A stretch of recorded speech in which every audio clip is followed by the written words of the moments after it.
مولا کائنات حضرت علی مرتضیٰ رضی اللہ تعالیٰ عنہ سے جو روایت بیان کی کہ حضور نے فرمایا کہ فتنے آئیں گے، پھر مولا علی نے ان سے نکلنے کا طریقہ پوچھا۔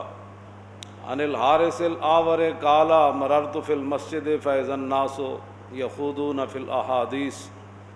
حارث آور کہتے ہیں کہ میں مسجد کوفہ کے اندر سے گزرا یا باہر سے گزرا، اندر مراد میں اندر داخل ہوا، لوگوں کے حالات دیکھے، یا باہر سے میں گزرا تو لوگوں کو مسجد میں دیکھا تو وہ لوگ کیا کر رہے تھے؟ مسجد میں بیٹھ کر دنیاوی باتیں کر رہے تھے، کوئی کیا بات کر رہا، کوئی کیا۔ تو فدخلت علی علی، تو میں حضرت مولا کائنات کی بارگاہ میں حاضر ہوا، فاخبرتہ، تو میں نے ان کو بتایا کہ لوگ مسجد میں بیٹھ کر دنیا کی باتیں کر رہے ہیں۔ قال ولو کانوا علیہ، مولا کائنات فرمان لگے واقعتاً ہی ایسے تھا جیسے تو بیان کر رہا ہے؟ فقلت نعم، کہا کہ ہاں بالکل۔ قال اما انی سمعت رسول اللہ صلی اللہ تعالی علیہ وسلم یقول الا انہا ستکون فتنۃ، قلت ما المخرج منہا یا رسول اللہ۔ تو کہنے لگے خبردار ہو جاؤ، میں نے رسول اللہ کو فرماتے ہوئے سنا کہ حضور نے فرمایا فتنے آ جائیں گے۔ تو میں نے عرض کی حضور پھر ان سے نکلنے کا طریقہ کیا ہوگا؟ فرمایا کتاب اللہ، وہ اللہ کا قرآن ہے، جذبہ قرآن زیغمی روبائی است۔ اقبال کہتا قرآن کو چھوڑ کر شیری کا دعویٰ کرنا کہ میں بڑا شیر ہوں، اقبال کہتا یہ لومڑی ہونے کی دلیل ہے۔ جذبہ قرآن زیغمی روبائی است، اور فقر قرآن اصل شہنشاہی است۔ کہندا پیسے نال نہیں، جڑا قرآن دے ذریعے بندہ مومن تیار ہوئے نا، باویں پیٹ تے پتھر بدے ہون، تے کہندا اصل بادشاہی تے اے وے۔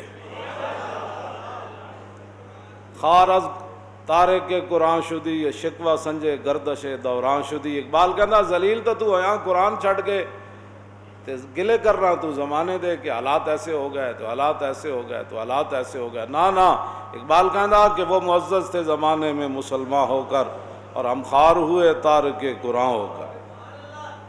میرے آقا نے فرمایا کہ وہ کتاب اللہ ہے، اللہ کا قرآن ہے، جس کو لوگ علم ہی نہیں سمجھتے۔ حالانکہ حضور نے کیا فرمایا؟ فرمایا فی نبأ ما قبلکم وخبر ما بعدکم وحکم ما بینکم هو الفصل لیس بالہزل۔ حضور نے فرمایا کہ اس قرآن کے اندر پہلی ساری خبریں بھی موجود ہیں، ولا رطب ولا یابس الا فی کتاب مبین ولا اصغر ولا اکبر الا فی کتاب مبین۔ اللہ نے فرمایا تر خشک ہر چیز کا علم قرآن میں موجود، چھوٹی سی چھوٹی چیز کا علم بھی موجود، بڑی سی بڑی چیز کا علم بھی قرآن میں موجود۔ تو حضور نے فرمایا کہ اس میں ما قبل جو لوگ ہیں اس کی بھی خبریں ہیں، اور جو ما بعد میں آنے والے اس کی بھی خبریں ہیں، اور یہی وہ قرآن ہے میری امت قیامت تک اگر عزت کے ساتھ زندہ رہ سکتی ہے تو اس کے ذریعے فیصلے کر کے زندہ رہ سکتی ہے۔ لیس بالہزل، یہ کوئی کھیل تماشا نہیں ہے، ہاں یہ کوئی کھیل تماشا نہیں ہے۔ وَإِذَا تُلِيَتْ عَلَيْهِمْ آيَاتُهُ زَادَتْهُمْ ایمانا۔ اللہ تعالیٰ نے فرمایا کہ جب ایمان والوں کے سامنے قرآن پڑھا جائے تو ان کے ایمان میں مزید جوش آ جاتا ہے، ان کے ایمان میں ولولہ پیدا ہو جاتا ہے۔ اسی لیے جنگ قادسیہ میں حضرت عمر نے جب نئی نہ فتح ہو رہی تھی تو حضرت عمر نے فرمایا کہ جتنے بھی قاری ہیں نا صحابہ، وہ لشکر کے آگے جا کر قرآن پڑھیں۔ اور رومی جو تھا جاسوس، اس نے بھی جا کر ہرمز کو اور کسریٰ کو اور قیصر کو اور جناب جتنے بھی وہ تھے سارے، ان کو جا کر کہتے تھے کہ صحابہ اتنا اونچا قرآن پڑھتے ہیں جنگ کے دوران، اور اللہ کا ذکر اتنا اونچا کرتے ہیں کہ قریب بیٹھا ہوا بندہ بھی اس کو کسی کی بات سمجھ نہیں آتی۔ تو یہ ہے فقر قرآن، اصل شہنشاہی فقر قرآن ہے۔ اسی فقر سے اور یہی شہنشاہیاں پھر صحابہ نے شہنشاہیاں ہی نہیں کی اس قرآن کے ذریعے، بلکہ شہنشاہوں کی شہنشاہیاں توڑ کے رکھ دی۔ ہاں جی، تو میرے آقا نے فرمایا کہ لیس بالہزل، یہ کوئی کھیل تماشا نہیں ہے قرآن۔ جب حضور آ گئے اور حضور نے سارے بت توڑ دیے، اور عزا خالد بن ولید عزا بت توڑنے کے لیے حضور نے بھیجا تھا، تو خالد بن ولید جب اس بت کو توڑنے کے لیے گئے نا، تو وہاں جو منظر تھا وہ تو پھر خالد بن ولید کو ہی پتہ تھا۔ تو آپ نے بت کے جب ٹکڑے کیے نا، سنو جی مندر بنانے والے سارے، تو خالد بن ولید نے جب بت کے ٹکڑے کیے نا عزا کے، تو اس وقت خالد بن ولید نے ایسے تلوار لہرا کر فرمایا تلک العزا ولن تعبد ابدا، یہی تھا عزا، اب حضور آ گیا، اب قیامت تک کسی عزا کی عبادت نہیں ہوگی۔ حضور آ گئے، بات ہو گئی ختم۔ حضور نے فرمایا لیس بالحزل، پڑھو نا، قرآن نہیں پڑھا تو پھر پڑھو، تمہارے منہ پر تو صلی اللہ علیہ وسلم، جو بھی درود شریف پڑھتا ہے وہ کہتا ہے صلی اللہ علیہ وسلم، تمہارے منہ پر تو صلی اللہ علیہ وسلم آج تک نہیں جو ہے وہ زبان پر داخل ہوا، تمہاری زبان پر تو خاتم النبیین نہیں آ رہا، تمہیں کیا پتہ ہے رسول اللہ کا دین کیا ہے، باتیں کرتے ہو مت۔ یہ میں نے آیت بھی وہ پڑھی ہے وَلِلَّهِ جُنُودُ السَّمَاوَاتِ وَالْأَرْضِ، اللہ کے لشکر جو ہے نا وہ زمین میں بھی ہیں اور آسمان میں بھی ہیں، اللہ کے ان لشکروں سے بچو، ہاں جی ان لشکروں سے بچو جو زمین میں بھی ہیں۔ وَأَنزَلَ جُنُودًا لَّمْ تَرَوْهَا، قرآن کے اندر جہاں بھی اللہ نے فرمایا ہم نے لشکر نازل کیے، ساتھ یہ بھی فرمایا کہ فرمایا وہ تمہیں نہ نظر آئے، تمہیں نظر نہ، ہاں رسول اللہ کی مبارک نگاہ دیکھ رہی تھی۔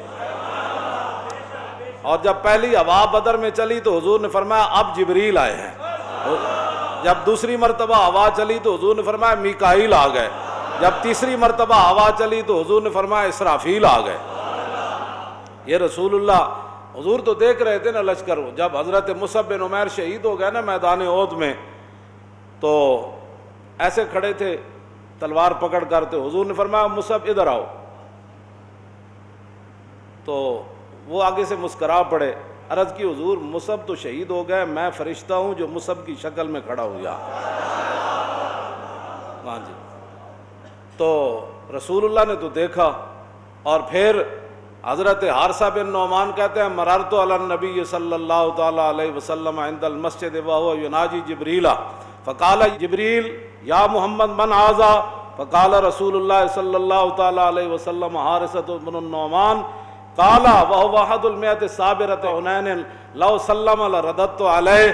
حارثہ بن نعمان کہتے بعد میں رسول اللہ نے فرمایا نا کہ بھئی یہ جبریل تھے، کہتے ہیں کہ میں حضور کے پاس سے گزرا کہ حضور دروازے کے پاس جبریل سے گفتگو کر رہے تھے، مسجد نبی شریف کے دروازے کے۔ مولانا حسن رضا فرماتے ہیں بے لقائے یار ان کو چین آتا اگر تو بار بار آتے نہ یوں جبریل سدرا چھوڑ کر۔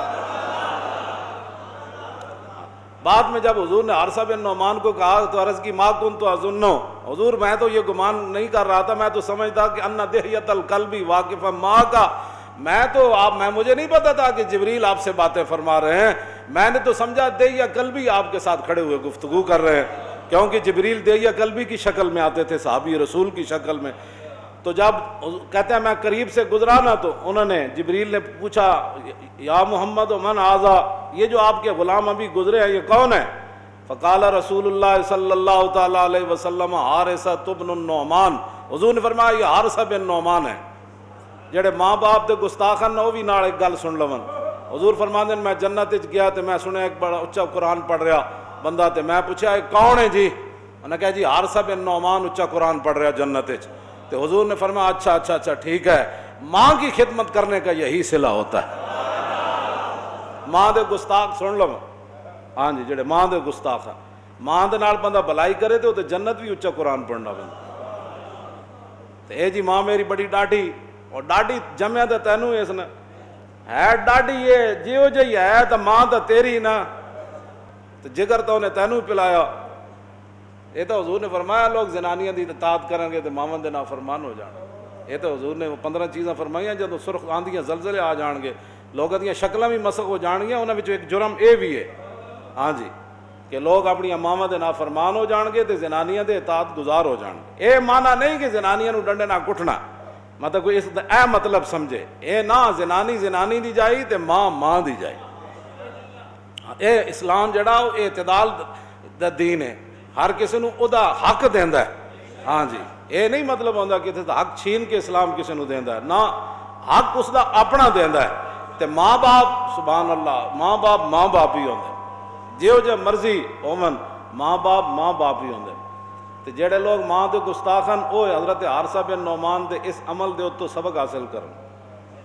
جے تسی چاہندے ہو بھائی قبر وچ تے حشر وچ تے جنت وچ اچا قرآن پڑھیا جائے تے پھر ماں باپ دی فرما برداری کرو، جڑا کوئی ہے تو توبہ کرے، ماں کو معافی منگے، وہ پیر دھو کے پیوے، وہ جتیاں سر تے بن لوے کہ جی میں اتنا عرصہ گستاخی کی، ہوں جتیاں لوگ پوچھنے کتیاں جتیاں، کہ میرے ماں دے مبارک پیراں نال لگیاں، پھر ہی معافی ہو سکتی۔ ہاں جی چلو اگلی بات، تو حضور نے فرمایا کہ جدوں حارثہ بن نعمان کیا نا میں کہ بھئی اے حارثہ بن نعمان ہے میرا غلام، تو جبریل کہنے لگے فقال جبریل هو احد المئۃ صابرۃ حنین، فرمایا اچھا حنین والے دن جڑے جنے کھڑے رہے انہاں وچ یہ بھی سن، جڑے جو کھڑے رہن نا اوکھے ویلے او تے آسمان تے بھی انہاں دے چرچے ہونے۔ ہاں جی جڑے حنین والے دن انہاں کہ اچھا وہ جڑے کھڑے رہے سن تیراں دے سامنے تے ہاتھیاں دے سامنے، تے جناب او اے انہاں وچ بھی حارثہ بن نعمان لا سلم علی ردت علیہ، ایتھے تے بندی عقل مک جاندی۔ عرض کیتی حضور جی حارثہ بن نعمان گزردیا مینوں اج سلام کردا تے جبریل دے سلام دا جواب دینا سی۔ جڑا رسول اللہ دی غلامی وچ کھڑا رہے انہوں تے جبریل بھی جان دین، انہوں آسمان دے فرشتے بھی جان دین۔ ایک گل ہے جڑا کی محمد سے وفا تو نے، اقبال ہے میں شاعرانہ گل نہیں کی تھی، کی محمد سے وفا تو نے تو ہم تیرے ہیں، یہ اللہ کے لشکر ہے۔ اور جو حضور کی تشریف آوری کے بعد پھر کفر کے جو ہے وہ اس کو پھیلاؤ کا کوئی طریقہ اختیار کرنا چاہتا ہے تو ہم بھی حاضر ہیں، ہماری گردنیں بھی حاضر ہیں۔ توجہ لیکن اللہ کے لشکر بھی ہیں، ہاں جی اللہ کے لشکر بھی ہیں۔ وَلِلَّهِ جُنُودُ السَّمَاوَاتِ وَالْأَرْضِ، صرف آسمان بھی نہیں۔ نبی علیہ السلام اَرَأَيْتَ الَّذِي يَنْهَىٰ عَبْدًا إِذَا صَلَّىٰ، ابو جال ایک دن حضور نو کہنے لگا بھئی میں تانوں نماز پڑھنا آئندہ ویکھیا نا تے میں انج کر دیاں گا۔ پھر وہ اپنے بندے نو بھی کہندا سی جی میں حضور نو نماز پڑھدے ویکھیا نا تے میں انج کر دیاں گا۔ ایک دن رسول اللہ حرم کعبہ وچ نماز پڑھ رہے سن، ابو جال آ گیا، تے ابو جال پہلے بھی ہوتی وہ میں ترجمہ نہیں کرتا، ہر گل ترجمے والی نہیں ہوتی، ہاں جی جو انہیں گل کیتی وہ میں ترجمہ نہیں کرتا۔ وہ حضور دے قریب گیا حملے واسطے، پھر جدوں قریب گیا تو پھر انج کردے پیچھا نسیا، انج کردے تے رنگ اڈیا ہویا تے بہڑے حال تے بانکے داڑے ہوتے یار کہنے لگے تو حضور تے حملے واسطے گئے سی تے انج کیوں کردا بھیجا؟ وہ کہنا میں جدوں حضور دے قریب گیا تے میں ایک وڈی خندق ویکھی اگ دی بھری ہوئی، اوتھے ایک پرندہ کھڑا سی قریب سی کہ مینوں تے میں نسیا اتھوں، تے حضور نے فرمایا جے میرے قریب آ جاندا تے اس فرشتے نے دے ٹکڑے ٹکڑے کر دینے سی۔ اَرَأَيْتَ الَّذِي يَنْهَىٰ عَبْدًا إِذَا صَلَّىٰ أَرَأَيْتَ إِنْ كَانَ عَلَى الْهُدَىٰ وَأَمَرَ بِالتَّقْوَىٰ أَرَأَيْتَ إِنْ كَذَّبَ وَتَوَلَّىٰ أَلَمْ يَعْلَمْ بِأَنَّ اللَّهَ يَرَىٰ، اس کو پتہ نہیں کہ اس کا رب اسے دیکھ رہا ہے۔ كَلَّا لَئِن لَّمْ يَنْتَهِ لَنَسْفَعًا بِالنَّاصِيَةِ نَاصِيَةٍ كَاذِبَةٍ خَاطِئَةٍ فَلْيَدْعُ نَادِيَهَا سَنَدْعُ الزَّبَانِيَةَ۔ کیوں جی؟ ایک دن انہیں پھر حضور نے منع کیتا، میں تو انہوں منع نہیں کیتا تسی نماز نہ پڑھے کرو، میرے آقا نے انہوں بڑی سخت گفتگو فرمائی۔ اے بھی دسو نا خلق عظیم، مائی دے کوڑے والی کیڑے پاسوں کڈی تسی؟ جدوں ابو جال نے حضور نال گل کیتی تے جڑی حضور نے اس تے گفتگو کیتی ہے دسو ممبراں تے، ہاں جی اے بھی خلق عظیم ہے، ہاں جی اے بھی خلق عظیم ہے۔ حضور نے فرمایا تو کون ہوندا میرے نال گل کرن والا؟